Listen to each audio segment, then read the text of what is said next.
Hello friends, आज मैं UP board class 10 के यूनिट 7 का पार्ट 2 स्टार्ट करने जा रहा हूँ। निर्देशांक ज्यामिति को दो भागों में बांटता है। मान लो बेटा कि ये कोई रेखा है, इस रेखा पर कोई ये बिंदु P है कि जो इसको 3:2 के अनुपात में बांट रही है। इसके निर्देशांक अगर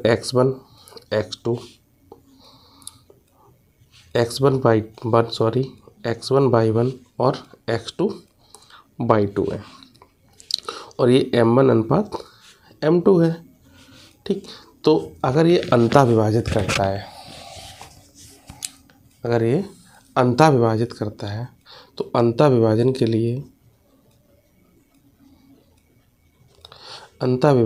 लिए बिंदु P के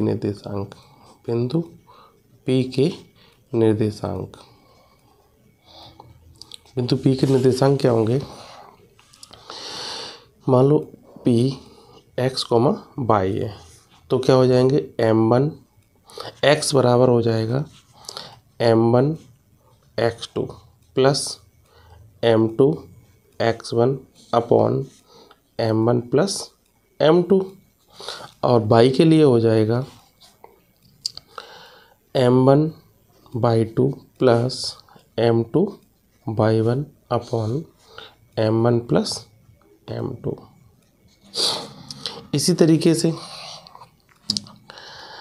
अगर कोई रेखा बाह्यता विभाजन है, कोई बिंदु मान लो इस तरीके से रेखा है A और B, इस पर कोई एक बाहर बिंदु P है जो इस रेखा को एक निश्चित अनुपात में बांट रहा है, तो बाह्यता विभाजन के लिए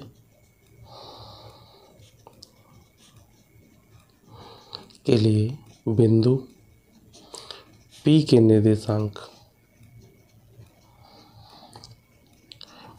निर्देशांक क्या होंगे कि x इक्वल m1 x2, अब यहाँ पर प्लस लग रहा था तो अब सिर्फ यहाँ पर माइनस लगेगा, minus m2 x1 upon m1 minus m2। ऐसे ही y इक्वल हो जाएगा m1/2 minus m2/1 upon m1 minus m2। ये दो बिंदुओं को हो जाएंगे। अगर कोई रेखा दो बराबर भागों में बांटती है, यानी मध्य बिंदु के निर्देशांक, ये कोई बिंदु रेखा है B, इसके निर्देशांक x1/1 x2 और y2 है।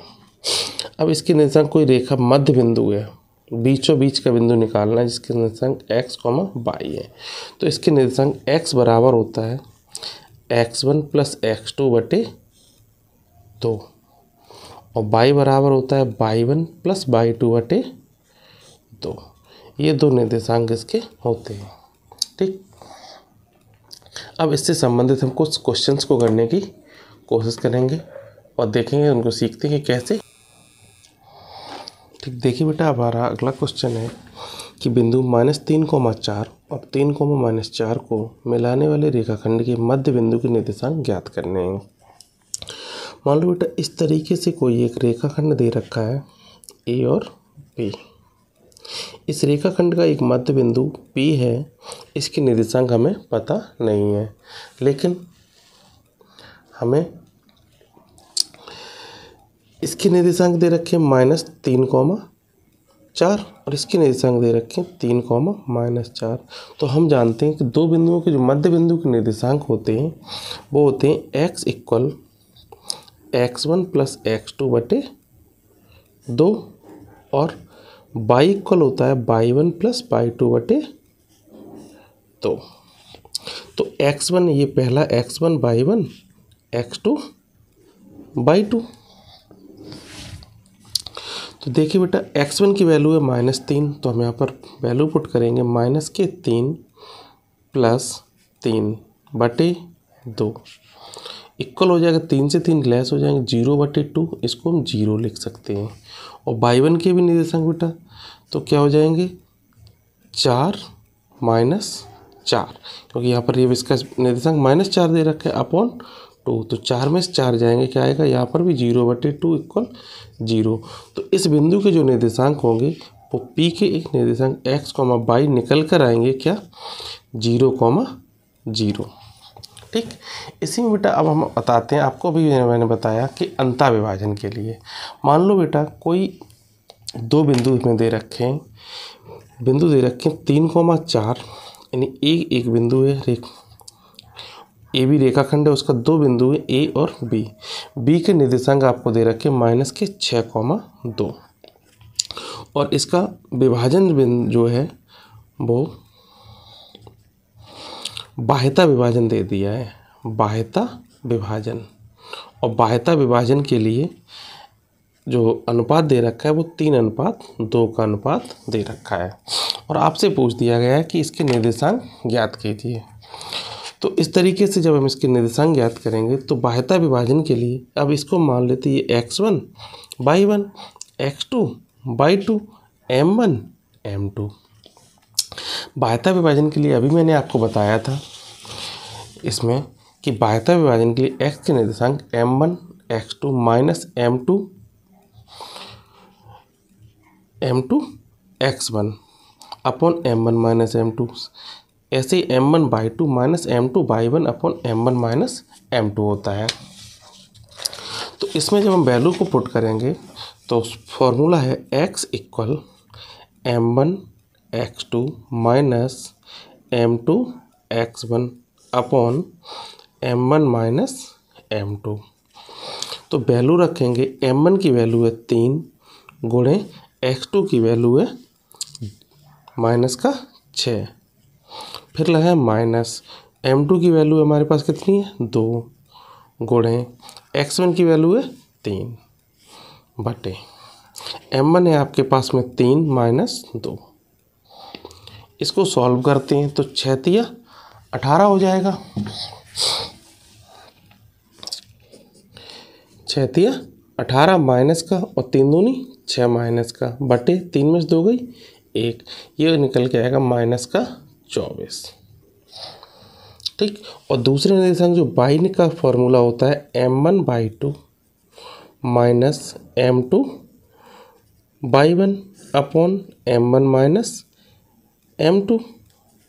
तो यहाँ पर भी वैल्यू पुट करते हैं, m1 की वैल्यू है 3 गुणे y2 की वैल्यू जो दे रखी है वो 2 माइनस m2 है 2 गुणे y1 आपको दे रखा है 4 बटे 3 माइनस 2, तो 3×2 = 6 माइनस 4×2 = 8 बटे 3 में से 2 गई 1। यहाँ से जो निकल के आएगा 6 में से 8 जाएंगे तो 8 में से 6 को लेस करेंगे, जो बड़ा होता है उसका साइन लगा दिया जाता है, तो -2।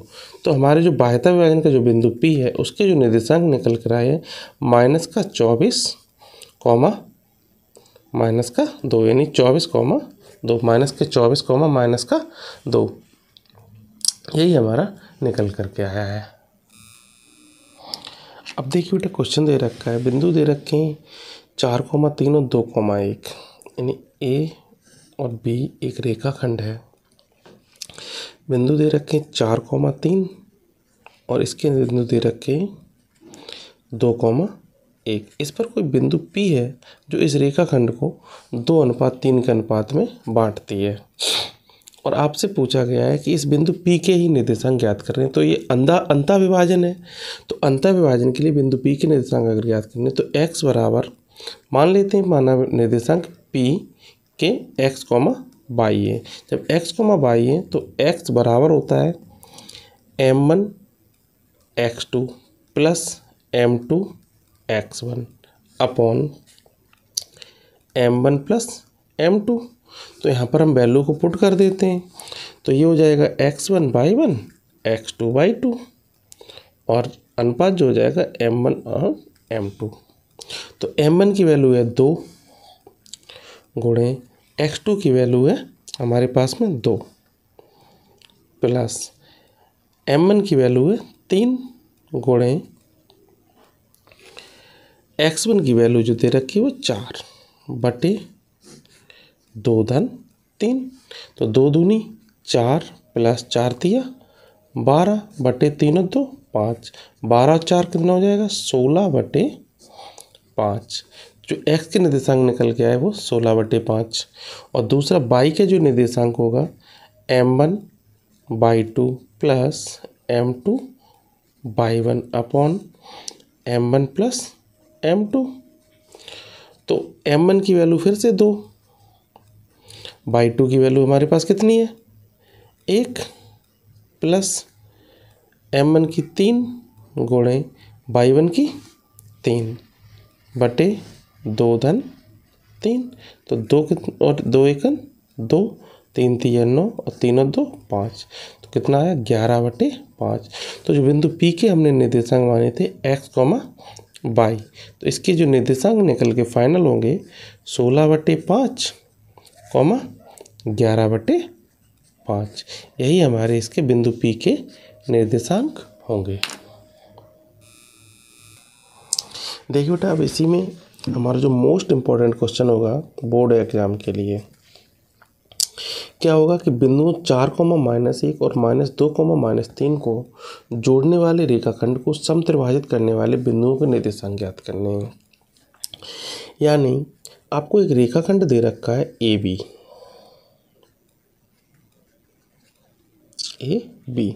ए के निर्देशांक दे रखे 4, -1 और बी के निर्देशांक दे रखे -2, -3। अब इस पर कोई से 3 बिंदु हैं, 2 बिंदु हैं, एक ये रहा और एक ये रहा। इसको 3 बराबर भागों में बांट रहा है। ये P है और ये Q बिंदु है।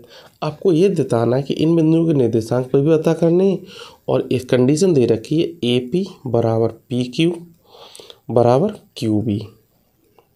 ये तीनों आपस में कैसे हैं बराबर हैं।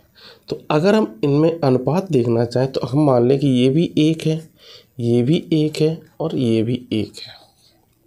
ठीक, तो जो बिंदु P होगा, बिंदु P रेखाखंड AB को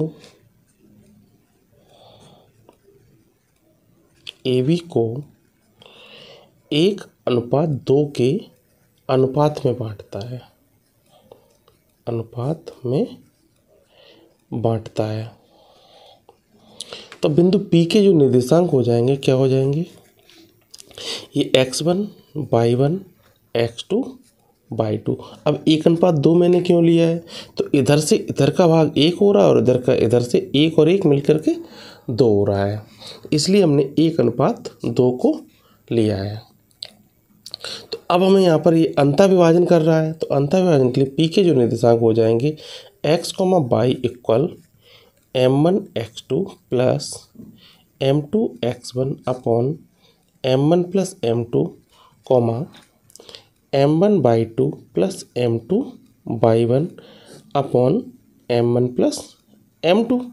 तो m1 की जो वैल्यू है 1 गुणे -2 प्लस 2 गुणे 4 बटे 1 धन 2, m1 1 गुणे y2 -3 प्लस 2 गुणे y1 -1 बटे 1 प्लस 2। तो यहाँ पर हो जाएगा -2 प्लस के 4 दूनी 8 बटे 2 और 1 3। ऐसे यहाँ पर 3 एकन 3 और 2 एकन 2, -3 और 2 5, 2 और 1 3। तो इसके जो निर्देशांक निकल के आएंगे क्या होंगे, 8 में 2 की 6/3 -5/3। इसको डिवाइड कर दें 3 दूनी 6। तो फाइनल निर्देशांक जो P के निकल कर आएंगे वो हो जाएंगे 2, -5/3। अब इसी प्रकार अगर हम Q को देखना चाहें तो बिंदु Q रेखाखंड AB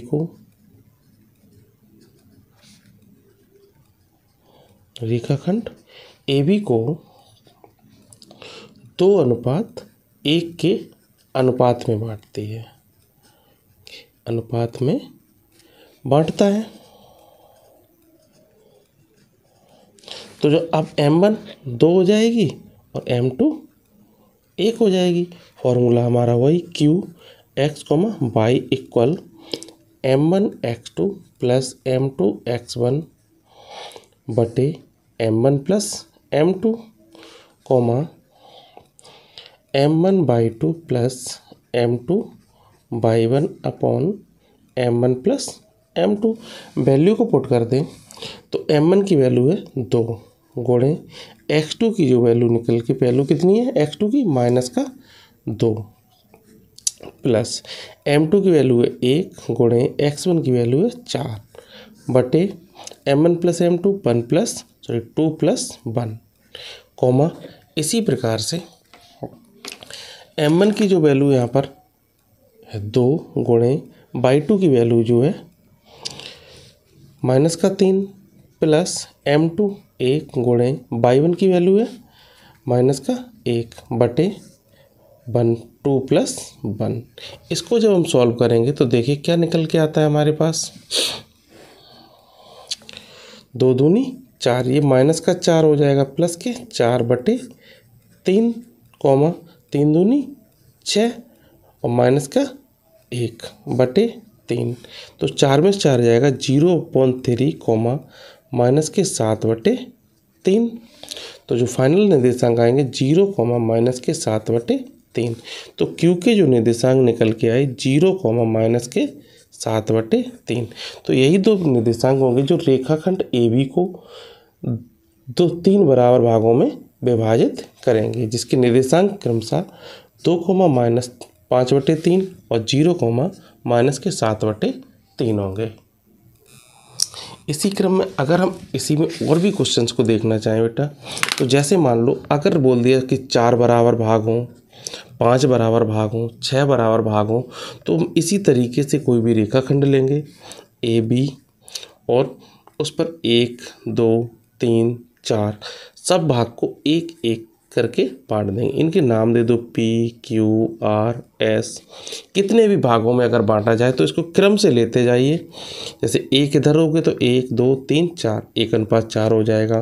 फिर अगर Q की बात आई तो 1 और 2, इधर 2 हो गए, इधर 3 हो गए तो 2:3 हो जाएगा।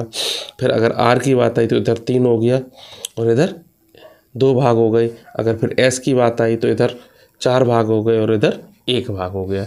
इस तरीके से चाहे कितने भी भागों में बांटा जाए, चाहे 4 बराबर भाग हों, 5 बराबर भाग हों, 6 बराबर भाग हों, तो सभी के लिए अंतः विभाजन के लिए यही तरीका होगा और इसी तरीके से हम सारे क्वेश्चंस को सॉल्व करेंगे, चाहे वो कितने भी बराबर भागों में इसको बांटता रहे। ठीक, धन्यवाद। आज के लिए इतना ही। ठीक, नेक्स्ट मिलते हैं नेक्स्ट वीडियो में।